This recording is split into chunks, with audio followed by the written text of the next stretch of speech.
Today on the Daniel Baldwin Show, viewer mail and black and white or shades of gray coming at you right now.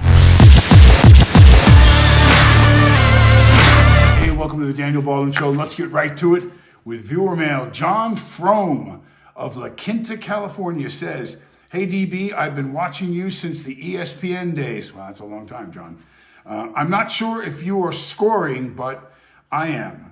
You have made many predictions in the last 7 years, and every single one of them has come true. How do you do it? Ooh, I wish I had a crystal ball or something like really interesting to tell you about, John. But it's a combination of things. I try to mix information, sources that are not the news, personal sources. You know, one of the interesting things when you become an actor, if you're blessed enough to have some success with it, if you're doing a network TV series, for instance, I did a show called Homicide. We had real Baltimore homicide detectives around us. We had David Simon, who was a reporter who wrote the original book, and David was there to advise us on things that he actually saw while he took a year's sabbatical and wrote his book, Homicide: Life on the Streets. So the sources, if I'm gonna play in a Hollywood movie, a NASA astronaut, they're going to take us to NASA. We're going to talk to astronauts. We're going to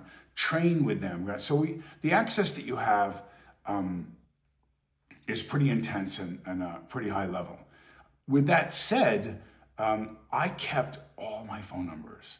I would get everyone's card and I would go home and I would write them down in my Rolodex or enter them later on into my phone. I mean, I go in the Hollywood and the show business before cell phones, pretty much. So in the 80s, and but I kept every number, and I'd write little descriptions.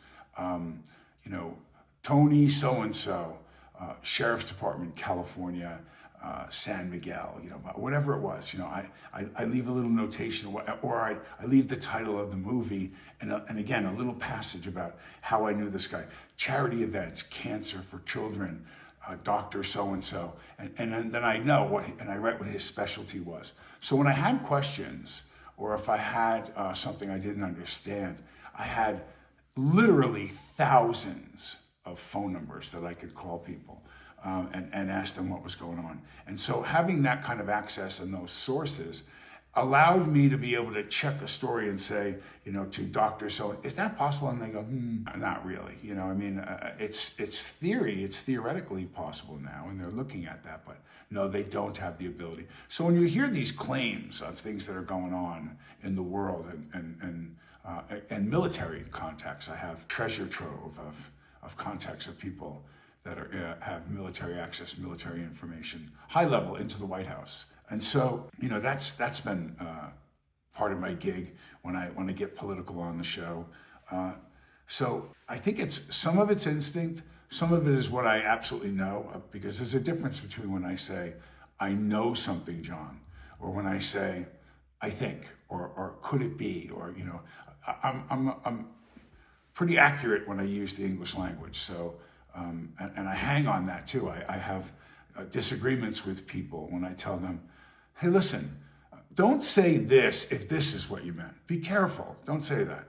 And I'm critical of the news when they do that on either side of the aisle, right or left, it doesn't matter. I don't like when they bullshit us. I don't. I want to know. You don't have to lead me one way. I'll come to my own conclusions. Just give me the information. So what I try to give you, John, is the information I have access to that perhaps, and I'm not saying there aren't lots of guys out there that have people in their family or their own jobs or whatever that have better information than me. I'm trying to do the best I can to report to you what I know to be fact. And then I can go from there and form my opinion based on those facts. And you may not agree with that. That's okay. I'm not one of those people that if we don't agree that I have to disengage with you, or, I have even my own family members. Some of them have been like, yeah, I can't do that with you anymore. I don't agree with you. And, particularly over President Trump and the administration. And it saddens me that they would allow that to happen over a political choice, but it has occurred in my family. I haven't seen the president in a while. Since he's elected, I have not actually physically seen him live, and I'm going to go see him soon at an event in April. I get to spend a little time with him and talk to him, and I got a couple funny stories about the family to tell him. I think he's got a good sense of humor. He's going to laugh. But you know, Tom, or John rather, sorry, I try to give you the best that I can with the best access and sound logic. I can tell when someone's lying to me and when they're lying to us, and I point it out. So that's it. That's what's going on, John. Sometimes I get a little lucky, but I'm not going to sit here and count them. But I have made probably more than 7. But in the last 2 years, I've gone out on a limb and made, probably 15, 20 predictions about what's going to happen. And every single one of them has come true, and they're still coming true today. So, yep, watch it. Watch it. If you're keeping a scorecard, I'm on a roll right now. Here's the show today. When I said black and white or shades of gray, I like to observe things. I'm one of those people that likes to go to Central Park, and I like to watch people. I like to sometimes, I used to play a game with some of my brothers where we would go and let's say it was Alec and I would say that guy. And there'd be a homeless guy there who was, kind of lost or whatever he was. And then you had a minute or two to observe that guy, and then you had to become that guy and depict him as best you could. It was kind of like an acting fun game that we played. And I did it with other friends of mine that were actors too. Central Park was a great place to do it in the summer. So beautiful in the Sheep's Meadow and places like that where I often hung out and read and played football with my friends back in the days when I first started acting. Anyway, there's a mall near us that my wife and I go, and we take our son Bat, who's 2.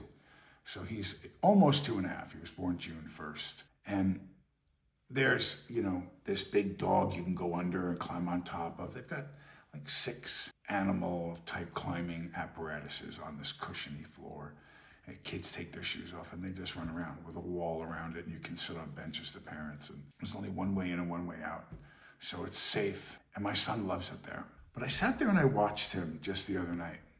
We went and met my mother-in-law at the mall, and I watched Bat run around, and I'd say it was pretty crowded. It was Black Friday. So there was quite a large number of Indian, like from, India, not American Indians, but Indian children, probably 7 or 8 Indian children, maybe 10. And then there was a couple of Asian kids, and only one other African American. My son, my wife is African American, and I'm obviously Caucasian, so he's mixed. And there was one other littler African American kid. But none of them noticed that. None of them noticed either what they had in common with each other or what was different about them. And I really kind of wandered away because my wife was talking to her mother. And I really looked at that and I thought, I wonder when I noticed that. At what point do you notice what you are? Or at what point do you notice that other people are different than you? Including that boys are boys and girls are girls, race, religion, any of it. When does that occur? So I wanted to research it a little bit, and I did. And so I'm going to read this to you really quick. Children begin to notice differences between themselves and others as early as 6 months old. When they can see variations in skin color, and this awareness grows significantly around ages 2 to 4, when they can point out differences in race and begin to form judgments or social awareness based on them. By age 5, a child can show racial attitudes similar to those of parents, and they continue to focus on visible differences like gender, race, and body size. There was a great video that went viral, the white boy and the African American boy. I think it's on New York City Street.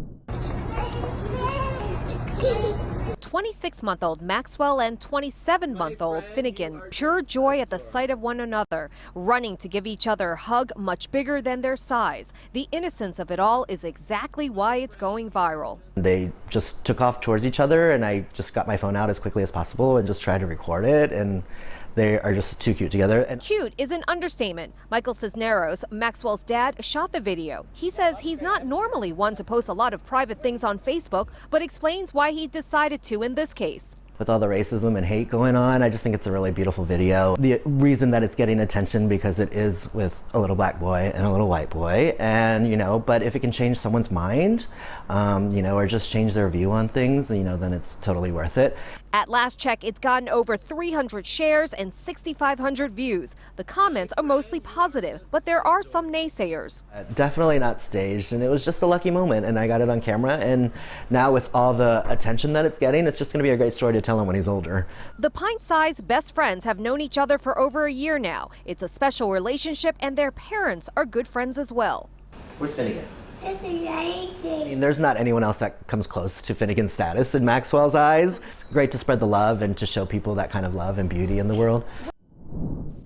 A picture of two 5-year-olds here in Alabama is creating quite the buzz on social media. Mother, Brittany Tankersley, took to Facebook to share an adorable picture after her son Miles insisted on dressing like his friend Tanner for Twin Day. Amber Grigley caught up with the popular twins and shares their story. Meet Miles Tankersley and Tanner Hunter, both attending Magnolia School in Foley. At just 5 years old, they both have big plans ahead. I'll be fireman. I want to be one that calls the plane, hold the glow sticks for the plane to go. And a friendship they say will last a lifetime. When told they were having twin day at school during Red Ribbon Week, Miles wasted no time. Me. Oh, tell me why. Because my mom home. Brittany Tankersley says the night before Twin Day, Miles kept going on and on about how he had to be twins with a boy in his class because they look exactly the same. Have the same eyebrows. Trying to make Miles' vision come to light, his mom searched for Tanner's mom, texted her to get his size, and headed out to buy 2 matching outfits. Not sure who Tanner was or his taste in clothes. The next day, she sent Miles to school with the matching outfits, just hoping it would all work out. And hours later, she received this picture from his teacher. She says her heart just melted. Obviously, 2 different children, but through Miles' eyes, he didn't see that. Children don't judge, they see no differences, and that's what we try to instill in the students here at Magnolia. Miles and Tanner both say they are waiting for their moms to set up some play dates. And so I loved this video when it came out. It's been viral for a long time. But I love those 2 boys, and they talk about the word innocence. And it's such an innocent video, it really is. I mean, those boys are so happy to see each other. They really are. I mean, and again, I dug deeper into my childhood. And so there was a unique thing that I think I may have that not a lot of people have, and that is, usually your town is one of 3 things. It's mixed, where there might be sides of town or pockets where it's one race and another or whatever, but it's mixed. It's all one, it's all black, it's all white. And in New York, it's not as much mixed, but it's more mixed there than it is in the South and a lot of other places. But so I lived in Massapequa, New York, which was on Long Island, and it was the last town on the south shore of Nassau County. The next town over was Amityville, and Amityville was a mixed town. So we went to church in Amityville. I went to grade school, there wasn't a single black person in my grade school. I went to junior high school, there wasn't a single black person in my junior high school. And I went to high school, and there wasn't a single black in my high school my entire 4 years there. But Massapequa High School had the Baker brothers, Alton Baker and Ronnie Baker, and that was a big thing in town. You know, that 2 really good athletes had moved into the Massapequa School District. But in Amityville, I did catechism, I was an altar boy, we went to church every Sunday when I was little, and there was black kids there. I don't remember at all noticing, ooh, church has black kids, or hey, church, like I was happy or sad about it, it just was. Amityville and church was black and white. And we went on Sundays to my grandparents in Brooklyn. Brooklyn had a lot of black kids, where my grandparents lived on St. James Place. And we would go there, and I remember right out front they played stickball, and I thought, man, these kids are really, I didn't think these black kids, I thought the kids near Grandpa, these kids near Grandpa can crack the ball, they can run really fast. I mean, they had football, they played soccer. There was no portable basketball stuff in the city, but there was stickball. And they really didn't play a lot of stickball when I was a little kid. This is in the 60s. They didn't play a lot of stickball on Long Island, but they played in the city. And I remembered I remembered that. I remember watching them through the window and sometimes going down there, but not much, but just watching how talented they were athletically. And there were some white kids with them too, but they played with each other and no one noticed that. No one noticed their differences. They only acknowledged and noticed what they had in common. Can you imagine if we could regress to the attitudes of children and just look at what we have in common and not point out or magnify or vilify or whatever-fy? What's different about us? What does it matter? So I wanted to read this piece too. I'm not going to do a long show. I wanted to give you some time to think about it, maybe write into me. By the way, I have to say, you know, when you hit like, when you subscribe to the show, and when you share the show to other people, it really helps me that I'm able to take the time to do 2 shows a week and talk about stuff that I hope interests you. But if you could hit like, subscribe, and share the show, God bless you, man. I appreciate you. Thank you. 6-month-old infants can already notice differences in skin color and hair texture. Ages 2 to 4, children become more verbal about these differences and may start to internalize racial biases, making it an important time for parents to start open conversations about diversity. 3 to 4-year-old children often focus on visible differences such as gender, skin color, and body size. They are developing an awareness of others' emotions and can express their feelings more clearly. Age 5, children may show racial attitudes similar to adults and understand that people may have different beliefs or perspectives.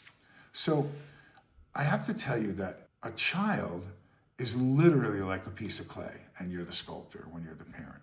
And there's other people that get their hands on that sculpting too, teachers, friends, parents, siblings, so on. But the parents play the biggest role at, up to 5 for sure. How sad is that? How sad is that a kid can start to show racial biases at 5, depending on what the parents believe and how they practice their life.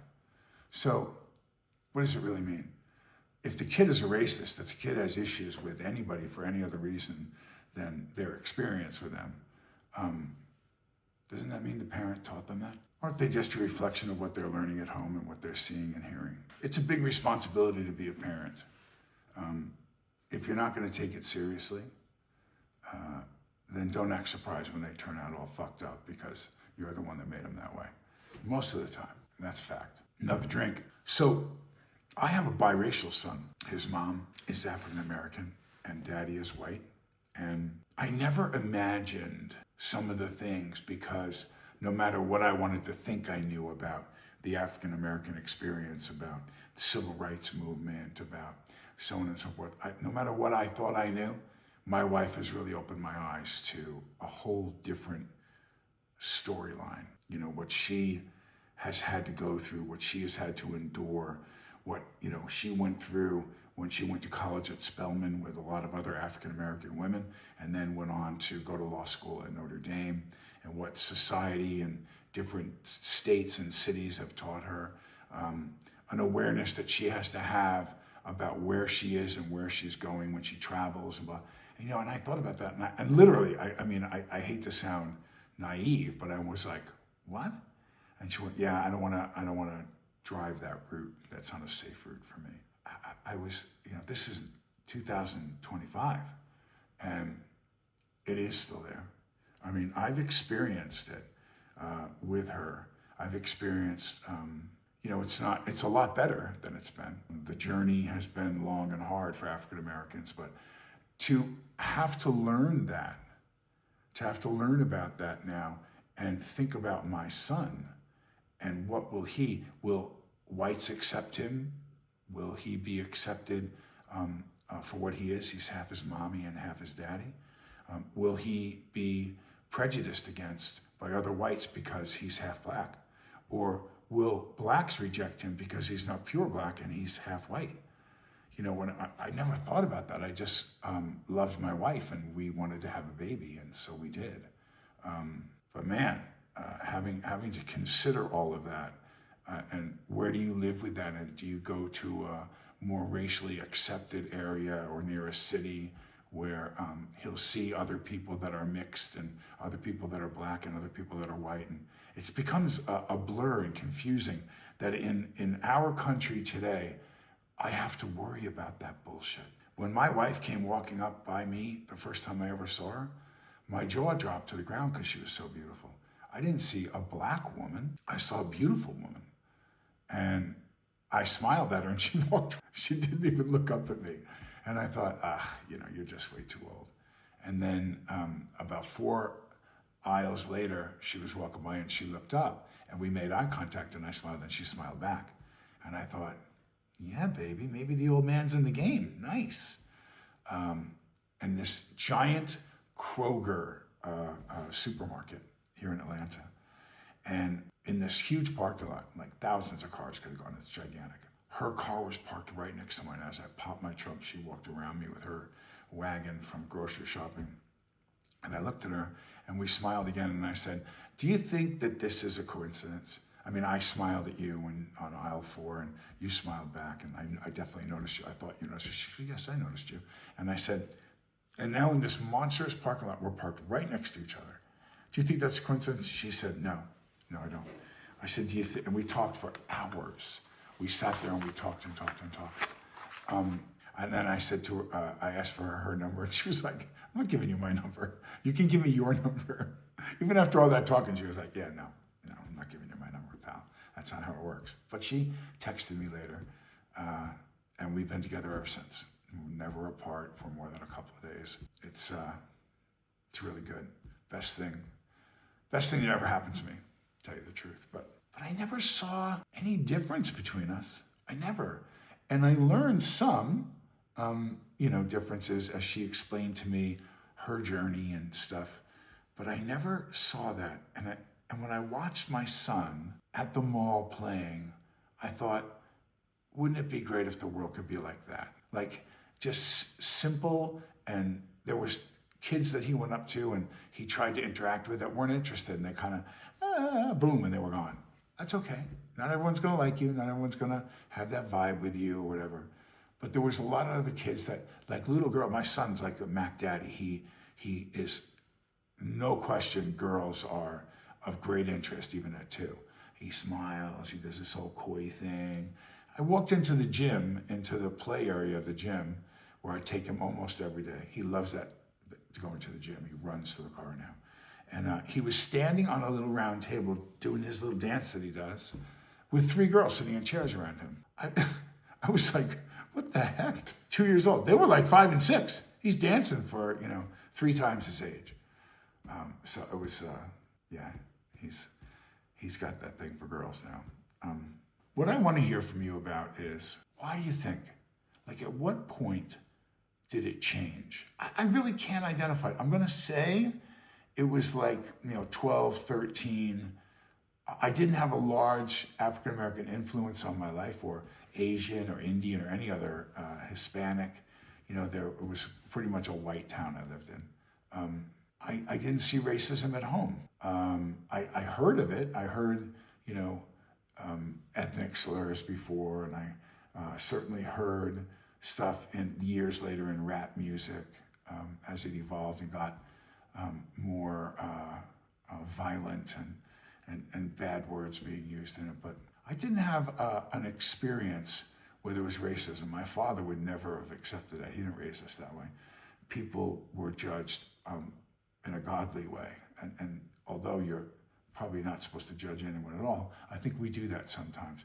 But I never judged somebody because of their color. Man, I wish it was like that now. And I think people get judged, ridiculed, and separated for a lot of different reasons. What country, what governmental affiliation or party affiliation, what's your ethnic background, there's so many things that I just call them they thrive on that. They want us to hate each other. They want us to butt heads and fight each other.